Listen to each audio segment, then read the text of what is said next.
My name is Amy. Thank you for being here with me. I just love getting on here and being able to share and connect with you. As you may have noticed if you've been with me for a little while, I have been putting out some different content, and that is specific to more Reiki, light language healing, things like that.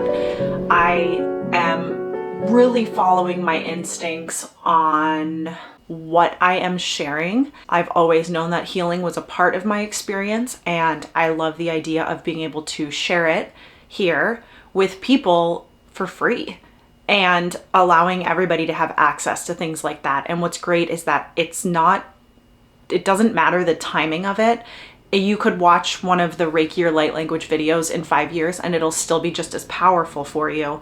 Just love that I can provide something like that in this space. Something else that's been happening for me is I have been experiencing channeling. I'm not going to get too into the specifics of how that's working yet because it's still pretty new for me, but it is so amazing and magical, and I feel so grateful. My intention always has been to be able to help others or share with others what I'm learning because of how impactful it's been for me. With that is how I'm going to share a lot of the messages that are coming through for me during these sessions.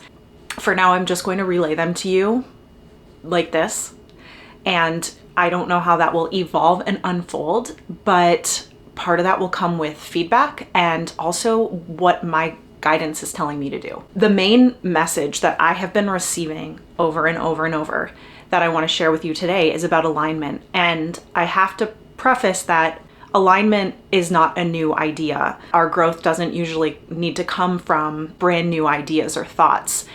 I've mentioned before the idea of cycles, where we grow by going in a cycle, but the cycle is generally moving upward. We might circle back to lessons many times because when we come back to them after growth, it has such a different perspective for us. And so we are able to learn something new from it the next time. I say that regarding alignment, although we all understand how important alignment is, and raising our vibration. When I started hearing about this, let's say 10 years ago, my experience with it then was so different than how I'm experiencing it now.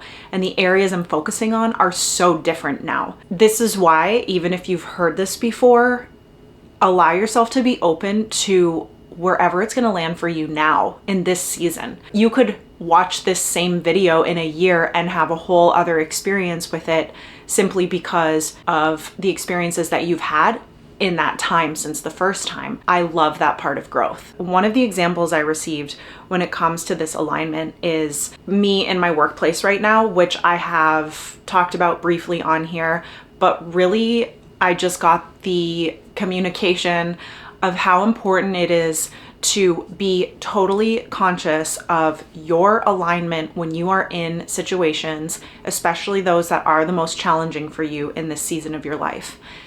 And that it feels so hard at first, but when you are able to keep coming back to the place of where you feel most aligned and remember what that feels like for you when you're having a hard time connecting to it, that is so important. Let's say you're trying to leave your job, your career, your role. It hasn't happened yet, and it's really hard and challenging when you go in there, or just connecting with the people you're working with. If you keep allowing yourself to respond and react from their energetic level and assuming it's a lower vibration than yours, then you are bringing yours down every single time. And so you're matching the frequency there. It's going to be so much harder for you to actually leave, because if your frequency matches, you're going to stay in that energetic space. We're not going to be able to do it perfectly, and that's not the point. So don't get caught up in, oh man, I had a really bad day, I really didn't do a good job on this. And that's not what it's about. But it's very much about, are you able to bring your awareness back to how you feel when you are most aligned, remembering what that is for you. For me, I know that it is an affirmation. It's a reminder on my phone that pops up throughout the day if I need that. It is putting a podcast on or listening to music that is very grounding for me. things like this are really helpful. I realize that we're all having different situations, but whatever that looks like for you.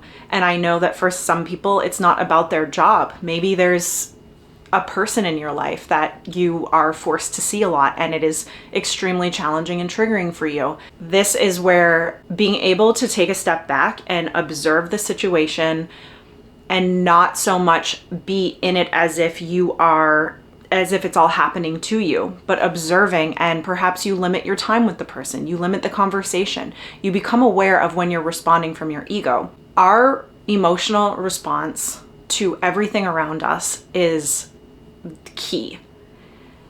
And what people say to us that trigger us or cause us to have the reactions we have nothing to do with the person or what is being said. What we need to look at is actually how we feel, what our response is. That is our clue. If we are being triggered by something or really just having a hard time staying in that alignment, we need to look at why we are feeling that way. Where is this coming from? What did we learn from our history that is causing us to feel this particular way? I'm reading a book. I'm always reading books, so I sometimes get confused on which book, if I'm listening, if I'm reading.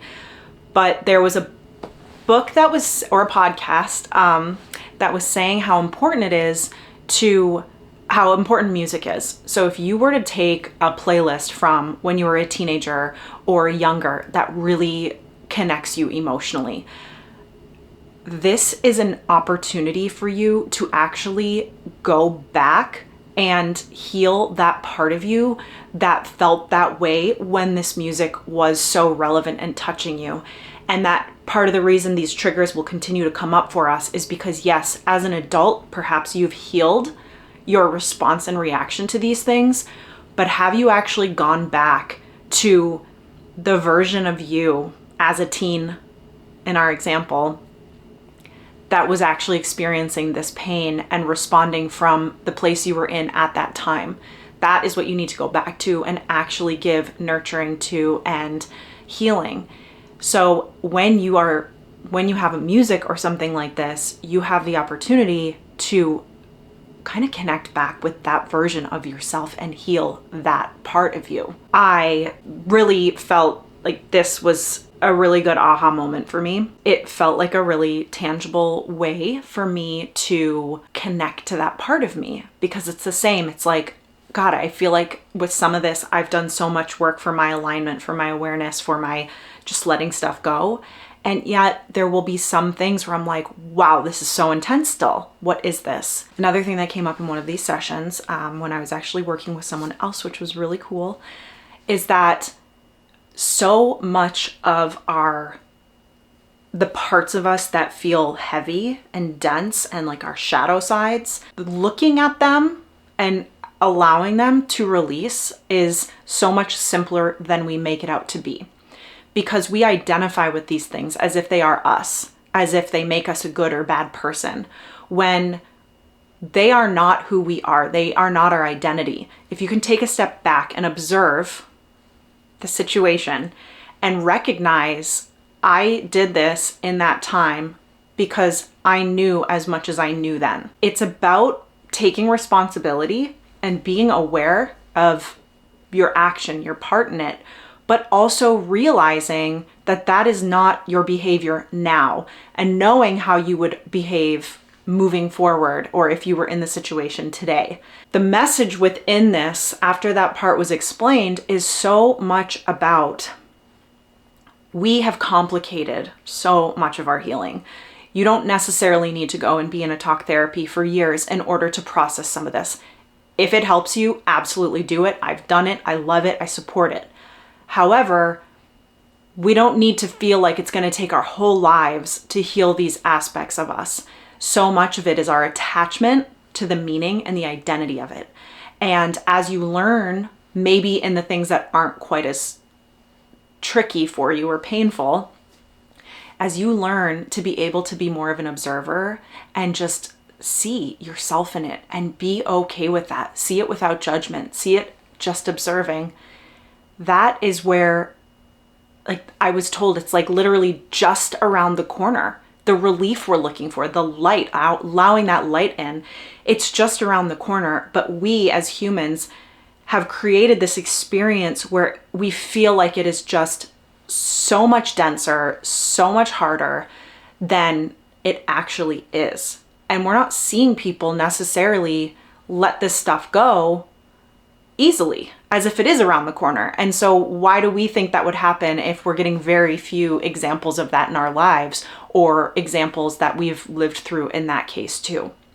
So becoming conscious of how attached you are, and this is connected to your beliefs, your mindset, all of that, what you learned, how you were influenced, but simplifying it and just recognizing moments where these feelings come up. Those are your clues to look.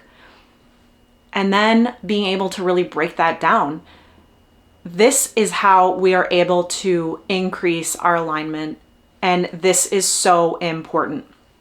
And something else I was told is that when we're making a decision, because I can get analysis paralysis and it can be over the silliest things, okay, topics like which color sweater to buy.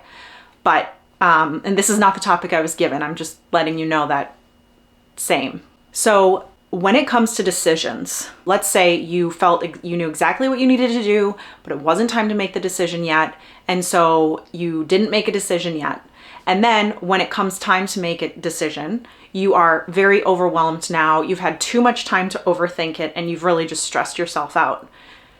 The way to know how to proceed is either do not make any decisions if you still don't know what your clarity is, if you've never had clarity on it, at least if that's possible. The other most important part of this is, what did you feel you wanted to do when you were in alignment? That is what you need to go off of. It is so easy. Fear and concern and worry are so much heavier. And so we put so much meaning to those feelings. When those feelings are not coming from a place, we are not in alignment if we're in fear or scarcity or whatever it is. We are in alignment when we feel connected and in flow. And so you need to be able to tap into, if you're not able to feel it in the moment you need to feel it, remember how you felt when you were in alignment. When people are talking about like the 3D, the 4D, the 5D, these ascensions, so much of that is not necessarily us being here on earth and then going somewhere else. It is energy. It is an energetic. A lot of people here right now are in 4 and 5D and can be moving between, just depending on what's going on and what you're dealing with. This is also why the alignment is so important, because we are all affecting each other. We need to be able to be conscious of our alignment first and foremost, and not allow it to be so affected by anything around us. All right, so I'm gonna be honest, this is one of those talks where I'm like, did anything I say make sense? Because I don't know. But again, I am learning how to translate these messages that I'm receiving, and I know how important it is, because a huge part of me feeling more connected is realizing that listening to something is not just about you hearing my words right now. These messages, this information was channeled from higher levels of energy and frequency. Therefore, when you hear my words, you're actually experiencing, even if it's subconsciously, the energy that comes with the message. And so when you are listening to a meditation or out in nature or hearing someone sharing something like this, your soul and your energetic body are receiving so much more than just what your human ears are hearing. When I really embrace that, so much has changed for me, specifically around my meditations. I mean, I will have so many different experiences going on when I'm meditating. I know it's because I have been focused on raising my own vibration and being more in alignment and really being on the receiving end.